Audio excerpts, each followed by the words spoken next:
మేడ్చల్ జిల్లాలోని 3 మున్సిపాలిటీలలో కాంగ్రెస్ జెండా ఎగురవేయటం ఖాయమన్నారు జిల్లా అధ్యక్షుడు జంగయ్య యాదవ్. 3 మున్సిపాలిటీలలో రెబల్స్ బెడద లేకుండా నేతలందరికీ నచ్చజెప్పామన్నారు. కాంగ్రెస్ నేతలందరూ కలిసికట్టుగా పనిచేస్తున్నారని తెలిపారు. కాంగ్రెస్ ప్రభుత్వం ఏర్పడిన తర్వాత జిల్లాలో జరుగుతున్న అభివృద్ధిని ప్రజలు గమనిస్తున్నారని, అభివృద్ధి చేసే నాయకులకే ప్రజలు పట్టం కట్టడం ఖాయమన్నారు. మున్సిపల్ ఎన్నికలను కాంగ్రెస్ పార్టీ అత్యంత ప్రతిష్టాత్మకంగా తీసుకుంది. రాష్ట్ర వ్యాప్తంగా ఉన్న అన్ని మున్సిపాలిటీలలో కాంగ్రెస్ జెండా ఎగరేయాలని చెప్పేసి ఇప్పటికే సీఎం రేవంత్ రెడ్డి గట్టి పట్టుదలతో నేతలకు అంతా కూడా దిశానిర్దేశం చేయడం జరిగింది. దీనికి సంబంధించి అసలు డీసీసీ అధ్యక్షులు ఎలాంటి ప్లానింగ్లో ఉన్నారు, ఏ విధంగా ముందుకెళ్తున్నారనే దానికి సంబంధించి మేడ్చల్ జిల్లా అధ్యక్షుడు జంగయ్య యాదవ్ మనతో ఉన్నారు. వాళ్ళతో మనం మాట్లాడదాం.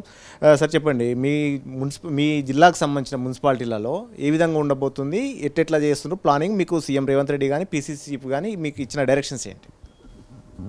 ముఖ్యమంత్రి గారు మొన్న టెలికాన్ఫరెన్స్లో క్లియర్గా మాట్లాడిండు.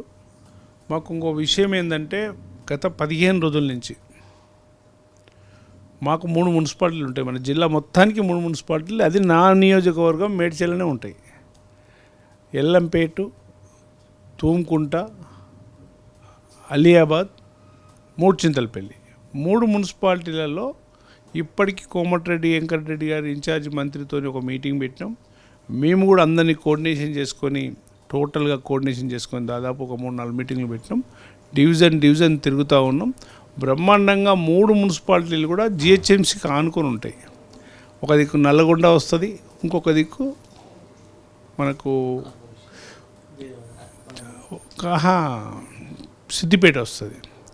2 ప్రాంతాలు ఆనుకొని ఉండి ఇక్కడ మాకు జిహెచ్ఎంసీ అవుటరింగ్ కూడా ఆనుకొని ఉంటుంది. ఇక్కడ కుదులాపూర్ అనుకుంటుంది, ఇక్కడ మేడ్చల్ ఆనుకొని ఉంటుంది. కనుక బ్రహ్మాండంగా ఉన్నది. జనమంతా కూడా డిసైడ్ అయిపోయారు వాళ్ళు. ఇంకా మనం ఏం చెప్పినా ఏం చేసినా అధికార పార్టీ ఉంటే, కాంగ్రెస్ పార్టీ అధికారంలో ఉంది. 2 సంవత్సరాలు 2 నెలల నుంచి అభివృద్ధి కార్యక్రమాలు మా ముఖ్యమంత్రి గారు తీసుకున్నటువంటి నిర్ణయాలు దాదాపుగా అందరినీ కూడా రెబల్స్ లేకుండా చూసినాం. ఏడన్నా అరాకర 1-2 ఉన్నాయి తప్ప మిగతా అన్నీ 68 డివిజన్లలో ఏకగ్రీవంగానే సింగిల్ క్యాండిడేట్ను సెలెక్షన్ చేసినాం. మాకు ఒక 8 దగ్గర డబుల్ క్యాండిడేట్ల పంచాయతీ ఉండేది. అవిటిని కూడా సమకూర్చి ఇద్దరిని కూర్చుని మాట్లాడి 90% క్లోజ్ చేసినాం. ఏంటన్నా 1-2 తప్ప మిగతా అన్నీ కూడా ఏకగ్రీవం చేసినాం. మాకు 68 మందికి 68 బీఫామ్లు ఇప్పుడు తీసుకుపోయి సంబంధిత మున్సిపల్ ఆఫీసులలో సబ్మిట్ చేస్తున్నారు. అన్నీ కూడా చక్కగా నడుస్తున్నాయి. రేపటి నుంచి ప్రచారానికి వెళ్తున్నాం. మీ 3 మున్సిపాలిటీలు అంటున్నారు. ఈ 3 మున్సిపాలిటీలలో మీ దగ్గర మీ మల్కాజ్గిరి పార్లమెంట్కి సంబంధించి చూసినట్లయితే ఎంపీ ఏమో బీజేపీ ఉంది, గతంలోనేమో బీఆర్ఎస్, ఇప్పుడు ఎమ్మెల్యేలో బీఆర్ఎస్ ఉన్నారు. ఇప్పుడు మీకు ఆ 2 పార్టీలలో బీఆర్ఎస్ పోటీ ఉండబోతుందా, బీజేపీతో పోటీ ఉంటుందా మీకు? ఇప్పుడు బీఆర్ఎస్ బీజేపీ 2 ఒకటే. ఎందుకు ఒకటి అంటున్నంటే, అసెంబ్లీ ఎన్నికలలో వాళ్ళకు మద్దతు లేదని చెప్పి పోటీ చేసినా అక్కడక్కడ చిక్చాక్ చేసిండ్రు.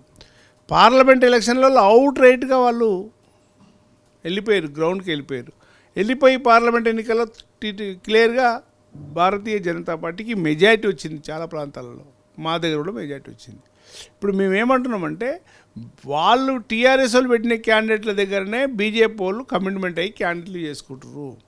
ఇద్దరై ఒకటై కొట్లాడినా ఖచ్చితంగా పేద ప్రజలందరూ కూడా కాంగ్రెస్ పార్టీ అధికారంలో ఉంది, మాకే ఓటేస్తారు, మనల్ని గెలిపిస్తారు. ఒక డివిజన్కు 35,000 అని చెప్పేసి అనుకున్నారు, కానీ మీ ఏరియాకి వచ్చేసరికి బాగా పెరిగేటట్టుకుంది. దాదాపు 60-70 వేలు వచ్చే పరిస్థితి కనబడుతుంది. మరి అట్లా ఏమైనా డివిజన్లు పెరుగుతాయి? అట్లా అంటే ముఖ్యమంత్రి గారు ఆలోచన చేసి ఇప్పుడు మాకు 74 డివిజన్లు ఇచ్చిండు. ఈ 74 పెంచుతాడో ఏమో, అంటే ఇట్లా మళ్ళీ పెంచాలని ఆలోచన ఉందనుకో, అది బాగా ప్రజల్లోకి వెళ్ళి కోరుతారు ప్రజలందరూ. గ్రామీణ వాతావరణం ఉన్నది ఏదైతే సిటీ చుట్టుపక్కల ఉన్నదో ఇది పెరిగే ప్రాంతం. కన్స్ట్రక్షన్ సరిబరి అవుతూ ఉంది. ఇప్పుడు మనము చూస్తుంటే 5 సంవత్సరాలకు ఇప్పటికీ 1,00,000 ఓట్లు యాడ్ అవుతాయి. కనుక దాన్ని మనం ఆ ముఖ్యమంత్రి గారు తీసుకున్న ఆలోచన ప్రకారమే వెళ్ళాల్సింది. ఫైనల్గా చెప్పండి, ఈ మల్కాజ్గిరి మున్సిపల్ కార్పొరేషన్ కానీ, జిహెచ్ఎంసీ కానీ, సైబరాబాద్ మున్సిపల్ కార్పొరేషన్ 3 డివిజన్లు అని ఇప్పటివరకు అనుకుంటున్నారు. ఇప్పుడు ఈ అనుకుంటున్న 3టికి ఎన్నికలు ఎప్పుడు వచ్చే అవకాశం ఉంటుంది ఒక అధికార పార్టీని? అంటే ముఖ్యమంత్రి గారు నిర్ణయమే ఫైనల్. ఆయన ఎప్పుడు ఎలక్షన్లు పెడతాడు అనేది తొందరనే పెడతాం. ఇప్పుడు రేపు ఫిబ్రవరికి అయిపోతుంది. అయిపోయినాక ఆలోచన విధానంతో అందరితో చర్చ చేసి ఏం చేయాలి, ఎట్లా చేయాలని చర్చ చేసి ఆలోచన చేసి చేస్తాం. రైట్, ఇది మొత్తం మీద మున్సిపల్ ఎన్నికలకు సంబంధించి ఒక పక్క ప్లానింగ్ తోటి అయితే కాంగ్రెస్ పార్టీ ముందుకెళ్తుంది. ఒకవైపు మున్సిపల్ ఎన్నికల్లో విజయంతో పాటు అదేవిధంగా నెక్స్ట్ హైదరాబాద్ ఫోకస్ మీద పెట్టింది కాబట్టి హైదరాబాద్ సంబంధించి కూడా ఒక పకడ్బందీ డివిజన్లు చేసిన తర్వాత నెక్స్ట్ ఫర్దర్ ఎన్నికల్లో కూడా ఖచ్చితంగా కాంగ్రెస్ విజయం సాధిస్తుందని చెప్పేసి జంగయ్య యాదవ్ ధీమా వ్యక్తం చేస్తున్నారు. మనోరంజన్తో ప్రతాప్, 10 టీవీ, హైదరాబాద్.